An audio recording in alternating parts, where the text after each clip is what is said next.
Olá pessoal, meu nome é Esther e meu objetivo é simplesmente abençoar a sua vida de alguma forma. E o nosso tema de hoje é uma vida longe de Deus.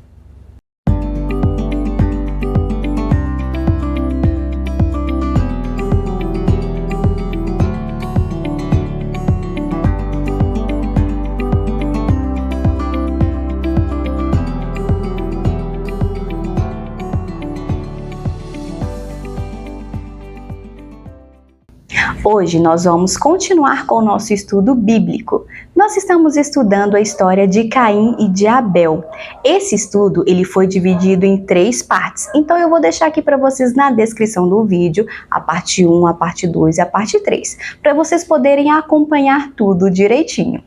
Na parte 1, o tema dele é Faça o melhor para Deus. Lá nós aprendemos quem foi Caim, quem foi Abel, qual que foi a profissão deles e por que Deus aceitou a oferta de Abel e rejeitou a oferta de Caim. Na parte 2, o tema é Cuidado com os seus pensamentos. Lá nós vimos um diálogo que Deus teve com Caim. Caim ele estava muito irado, com muita raiva, porque ele teve a sua oferta rejeitada por Deus. Então lá nós vimos um diálogo de Deus alertando Caim sobre os seus sentimentos, sobre os seus pensamentos, sobre aquilo que ele estava realmente sentindo.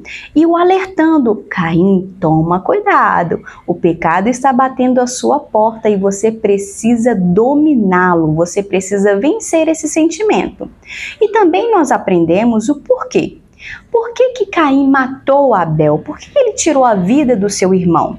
Sendo que Abel não fez nada contra Caim. Mas lá nós aprendemos que o sentimento original que Caim teve foi de inveja. Caim ele teve inveja do seu irmão porque Deus aceitou a oferta de Abel e rejeitou a oferta de Caim. Então isso despertou dentro de Caim um sentimento de inveja que se transformou em raiva, que se transformou em ira, em mágoa, em rancor. E esse sentimento foi tão profundo e tão grande que ele cometeu um assassinato, ele tirou a vida do seu irmão Abel. Por quê? Por causa desses sentimentos que ele não conseguiu controlar. Então hoje nós vamos continuar com o nosso estudo. Então o tema desse vídeo é uma vida longe de Deus. Mas antes de nós continuarmos com esse estudo, a primeira coisa que você vai fazer é separar uma Bíblia de linguagem atual. Essa aqui que eu estou utilizando é Sociedade Bíblica do Brasil. Se você for fazer um estudo bíblico, eu indico para vocês escolherem uma Bíblia que tem uma linguagem muito fácil, uma linguagem moderna, que quando você for ler, você não vai ter dificuldade para interpretar o texto. Então escolha uma Bíblia de linguagem fácil. Então vamos continuar com o nosso estudo? Abra lá sua Bíblia em Gênesis, capítulo 4. É bem no começo da Bíblia, é o primeiro livro da Bíblia. Gênesis, capítulo 4, do versículo 9 até o 14. Lá diz assim: Mais tarde o Senhor perguntou a Caim: Onde está Abel, seu irmão? Não sei, respondeu Caim. Por acaso sou guarda do meu irmão? Então Deus disse: Por que você fez isso? Da terra o sangue do seu irmão está gritando, pedindo vingança. Por isso você será amaldiçoado e não poderá mais cultivar a terra. Pois quando você matou o seu irmão, a terra abriu a boca para beber o sangue dele. Quando você preparar a terra para plantar, ela não produzirá nada. Você vai andar pelo mundo sempre fugindo. Caim disse a Deus, o Senhor: Eu não vou poder aguentar esse castigo tão pesado. Hoje tu estás me expulsando desta terra. Terei de andar pelo mundo sempre fugindo e me escondendo da tua presença. E qualquer pessoa que me encontrar vai querer me matar. A primeira coisa que nós vimos aqui é que Deus chama Caim para conversar novamente. Perceba como que é grande o amor de Deus por nós. Deus ele é onipotente, onipresente, onisciente. Ele sabe de todas as coisas. Ele sabe do nosso passado, do nosso presente e do nosso futuro. Ele sabe de tudo. Não era necessário Deus conversar com Caim, porque Deus tem todas as respostas. Ele sabe de tudo. É impossível esconder de Deus, mas mesmo assim, Deus chama Caim para conversar e pergunta para ele: onde está o seu irmão Abel? Quando Deus chama Caim para conversar, nós podemos perceber que não é para ele contar onde está o seu irmão, porque Deus já sabe. Deus já sabia que Caim iria matar Abel, Deus já sabia onde estava o corpo de Abel. Deus já sabia de tudo, Ele sabe do nosso futuro. Mas por que Deus chama Caim para conversar? Deus chama Caim para conversar porque, na verdade, Deus está dando uma chance de Caim se arrepender do seu pecado. Aqui Deus está dando uma chance para Caim de se arrepender da inveja que ele sentiu, da raiva que ele sentiu, do assassinato que ele cometeu. Deus está dando aqui uma chance de Caim se arrepender dos seus erros, dos seus pecados, se arrepender e pedir perdão. Mas infelizmente, Caim cometeu o mesmo erro dos seus pais. Adão e Eva, lá no jardim do Éden, eles cometeram um pecado e eles não se arrependeram. Pelo contrário, quando Deus pergunta para Adão: Adão, por que você comeu do fruto que eu disse que não era para comer? Adão falou: a culpa é da mulher que o Senhor me deu. Quando pergunta para Eva: Eva, por que você comeu desse fruto que eu falei que não era para comer? Aí a Eva vai e fala: a culpa é da serpente que me enganou. Foi culpando os outros, mas ninguém se arrependeu. Ninguém pediu perdão. E Caim aqui, ele comete o mesmo erro. Ele não se arrepende e ele não pede perdão. Mas ele fica preocupado com o seu castigo. Olha só que interessante. A primeira coisa que nós devemos entender é que Deus, ele é amoroso, ele é carinhoso, ele é bondoso, ele zela, ele cuida, ele protege, ele nos guia. Deus, ele é perfeito, mas ele também é justiça. Deus, ele é justiça. Não confie na justiça dos homens, porque nós podemos nos enganar, nós podemos errar, mas Deus não erra. Deus não falha. Então nós precisamos entender que Deus é justiça e nós devemos confiar na justiça de Deus. Não tente fazer justiça com as próprias mãos, porque pode dar muito errado. A justiça pertence a Deus. E aqui, Deus, ele amaldiçoa Caim. Ele fala assim: olha, você não poderá mais cultivar. Por que ele não pode mais cultivar? Porque nós aprendemos no vídeo 1 que Caim, ele era um agricultor, ele era especialista na terra, né, de cuidar de plantas, né? Essa aqui era a especialidade dele. Ele sabia muito bem cultivar, plantar. E aqui Deus fala com ele: você não pode mais cultivar. Porque tudo que você tentar plantar não vai crescer, não vai frutificar. Sabe por quê? Porque você matou o seu irmão. Porque o sangue do seu irmão foi derramado sobre a terra. Então esse aqui é o seu castigo.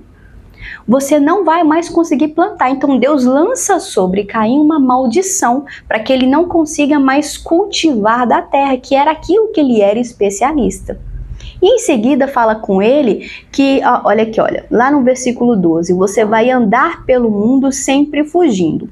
Aqui eu não entendo como maldição, não. Eu não entendo como maldição, mas eu entendo como algo muito lógico. Por exemplo, quando nós vemos assim no noticiário na TV, um assassino ou um estuprador, alguém que cometeu um ato extremamente violento, as pessoas ficam revoltadas, as pessoas ficam alvoroçadas e querem fazer justiça com as próprias mãos.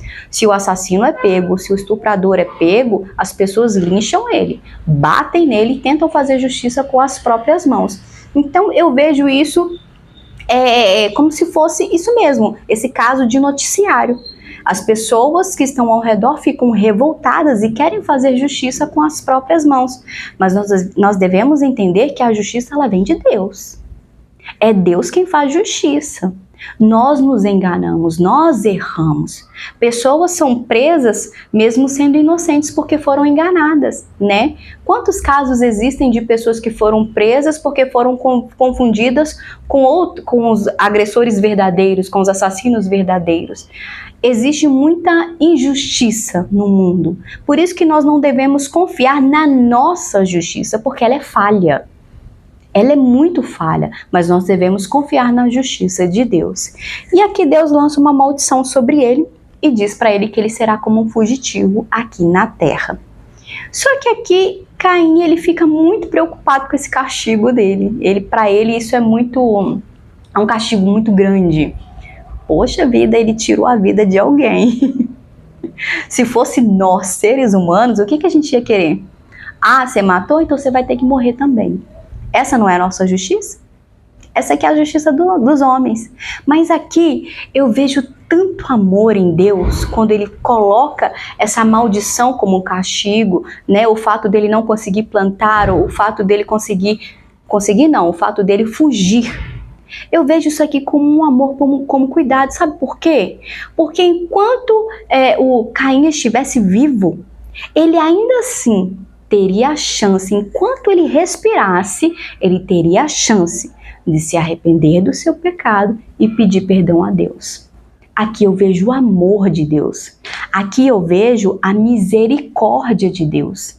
Deus, ele é maravilhoso, ele é muito extraordinário. Vamos continuar lá em Gênesis capítulo 4, versículo 15 e 16. Mas o Senhor respondeu: isso não vai acontecer, pois se alguém matar você, serão mortos 7 pessoas da família dele como vingança. Em seguida, o Senhor pôs um sinal em Caim para que, se alguém o encontrasse, não o matasse. Então Caim saiu da presença do Senhor e foi morar na região de Nod, que fica a leste do Éden. É aquilo que eu acabei de falar. Olha como que Deus é tão bom, é tão misericordioso. Ele ficou com medo, né, dele ser perseguido, dele ser morto, das pessoas fazerem justiça com as próprias mãos. Então, o que Deus fez para proteger Caim? Deus estava protegendo Caim. Ele colocou uma marca, um sinal em Caim para que ninguém o matasse. Porque a justiça vem de Deus. Gente, isso é extraordinário demais. Ah, Esté, mas isso não é justo, ele tinha que morrer. Não confie na sua justiça. A sua justiça é falha, mas a justiça de Deus, ela é perfeita. Deus não comete erros. Então vamos continuar lá? Vamos lá para Gênesis capítulo 4, versículo 17. Agora nós vamos ver uma curiosidade. 2 fatos interessantes. Primeiro, Caim, ele escolheu fugir da presença de Deus. Deus em momento algum falou: Caim, eu não quero mais te ver. Foge de mim. Não, essa foi uma escolha, uma decisão de Caim. Caim escolheu, ele decidiu fugir da presença de Deus. Eu entendo que é por causa da raiva, ele ainda estava muito irado. Ele estava com raiva porque a oferta não foi aceita, ele estava com raiva porque Deus não ficou do lado dele, então ele ainda estava muito irado, então ele escolheu, ele decidiu fugir da presença de Deus. Foi uma escolha de Caim. Essa escolha de fugir da presença de Deus não foi de Deus, mas foi de Caim. E aqui ele foge para a região de Nod. Tem pessoas que acham que Nod é uma pessoa. Nod não é uma pessoa, é uma região, tá bom? Então aqui ele foge para a região de Nod, que fica ao leste do Éden. E agora olha só que interessante. Lá no versículo 17. Caim e sua mulher tiveram um filho e deram o nome dele de Enoque. Mais tarde, Caim construiu uma cidade e a chamou de Enoque, o nome do seu filho. Tem pessoas que acham, que na verdade não é que acham, que ficam confusas, né? Mas que mulher é essa? De onde que surgiu? De onde que surgiu essa mulher, né? Isso é bem interessante. Nós precisamos entender que a Bíblia, ela conta fatos importantes. Ela não conta tudo, mas ela conta fatos importantes. Então aqui, quando você for ler a Bíblia, você vai ver que tem apenas 3 filhos. né, de Adão e Eva que são citados na Bíblia. Caim, Abel e depois vem o Sete. O Sete aqui, né, nessa parte ele ainda não nasceu. Mas é porque Deus, ele conta fatos importantes, não é tudo o que aconteceu. Isso não quer dizer que Adão e Eva só tiveram 3 filhos. Não. Na verdade, eles tiveram muitos filhos. Se você continuar lendo Gênesis, você vai perceber que as pessoas viviam muito. As pessoas viviam quase 1000 anos. 1000 anos é tempo demais. Quantos filhos uma mulher consegue ter nesse tempo? Nesse intervalo de 1000 anos. Naquela época não existia preservativo, provavelmente ainda nem existiam as doenças ainda. Então, qual que era a quantidade de filhos que se poderia ter em 1000 anos? 1000 anos é tempo demais. Então, Adão e Eva tiveram muitos filhos, mas a Bíblia relata apenas 3. Por quê? A Bíblia relata fatos importantes. Ok? Então aqui ele se casa com uma mulher aqui no versículo 7 e tem um filho chamado Enoque. Outra dúvida que as pessoas têm é, mas quem seria essa esposa? O incesto, a lei de incesto, ela vai surgir lá no livro de Levíticos, mais para frente, ou seja, 2000 anos depois da história de Caim e Abel, é que foi existir a lei do incesto. Então aqui existiam irmãs e sobrinhas. Então aqui, na verdade, ele casou com algum parente. Provavelmente ele casou com sua irmã, na verdade. Porque aqui ainda era permitido, porque Adão e Eva foi o primeiro casal. É a primeira família, não existiu outras famílias, Deus não criou mais pessoas, Deus criou Adão e Eva, ponto final. Agora, na descendência deles existiram muitas mulheres e muitos homens, e eles casavam entre si, porque naquela época o incesto ainda não era proibido, porque não tinha outra opção. Ou você casava com uma irmã, ou com uma sobrinha, ou então com uma prima. Não tinha outra opção, porque não tinha outras famílias. Então, isso é muito importante. É um fato assim, bem interessante que as pessoas têm dúvidas. Mas é isso aqui mesmo. Se você ler direitinho, você vai perceber que o que eu estou falando é tudo muito lógico. Então, vamos lá? Gênesis 4:18. Enoque foi pai de Irade, que foi pai de Meusael, que foi pai de Metusael, que foi pai de Lameque. Lameque teve 2 mulheres, uma delas se chamava Ada e a outra Zilá. Ada teve um filho chamado Jabal, que foi o antepassado dos que criam gado e vivem em barracas. Jabal tinha um irmão chamado Jubal, que foi o antepassado de todos os músicos que tocam lira e flauta. Zilá, por sua vez, teve um filho chamado Tubal-Caim, que era ferreiro e fazia objetos de bronze e de ferro. Tubal-Caim tinha uma irmã chamada Naamá. Certo dia, Lameque disse às suas mulheres, Ada e Zilá: escutem-me, mulheres de Lameque. Marquem bem o que eu digo. Matei um homem, porque me feriu. Matei um moço, porque me machucou.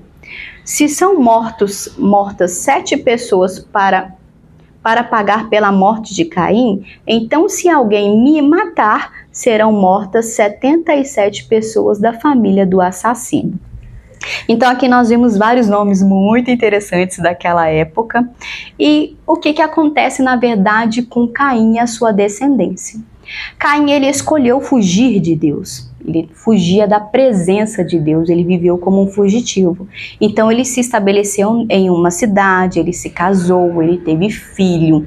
Porém, como Caim, ele fugiu da presença de Deus, você percebe que mais para frente vão acontecer mais assassinatos. Uma pessoa sem Deus, ela fica vazia. Viver sem Deus é como viver no escuro, na verdade. É como viver no escuro, a sua vida não faz sentido, você não tem direção, você não sabe o porquê que você está vivo, para que você está vivo, onde é que você está, para onde você vai. O sentido da vida, ela está em Deus. Dentro de nós existe um vazio. Todos nós temos um vazio dentro de nós. E esse vazio, ele é preenchido apenas com a presença de Deus. A razão de nós existirmos está em Deus. O sentido da nossa vida, a direção da nossa vida, o porquê que nós viemos ao mundo, ela está em Deus. A nossa vida, ela gira em torno de Deus. A nossa existência é para Deus. Mas quando nós escolhemos sair da presença de Deus, começa a dar tudo errado. Sabe por quê?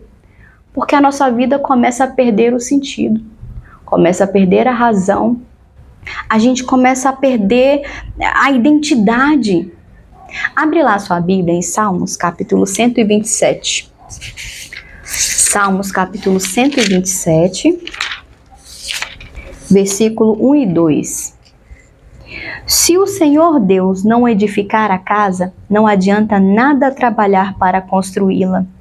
Se o Senhor não proteger a cidade, não adianta nada os guardas ficarem vigiando.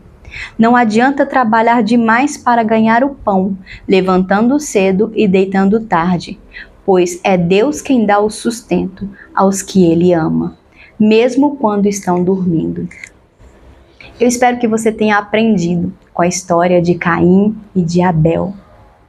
Não fuja da presença de Deus, porque a presença de Deus é o melhor lugar para estar, porque Ele é a nossa esperança. É através dele que nós encontramos o sentido para a nossa vida. Dentro de nós, de todos nós, existe um vazio existencial. E esse vazio ele é preenchido com a presença de Deus. Então não fuja de Deus, pelo contrário, o busque cada dia. Busque a Deus, se arrependa dos seus pecados e continue firme, sempre buscando a presença de Deus, porque Ele é o melhor caminho, Ele é a melhor opção. Eu espero que você tenha gostado desse estudo. Então, se você perdeu algum, é só você entrar aqui na descrição do vídeo, que eu deixei aqui para vocês os 3 links, tá bom? Dos 3 vídeos, para você poder aprender com essas histórias. A Bíblia, ela é fantástica, gente. Tudo que está aqui escrito na Bíblia, ela tem um porquê. Nós aprendemos muito com as histórias da Bíblia. Nós aprendemos muito com os erros e com os acertos dos personagens. Então leia a Bíblia, porque isso aqui, olha, é um manual de vida, é um manual de vida. E eu espero que você tenha gostado desse estudo e eu espero que esse estudo tenha edificado a sua vida. Que Deus abençoe a sua vida e de toda a sua família e que você tenha uma ótima semana. Um super beijo!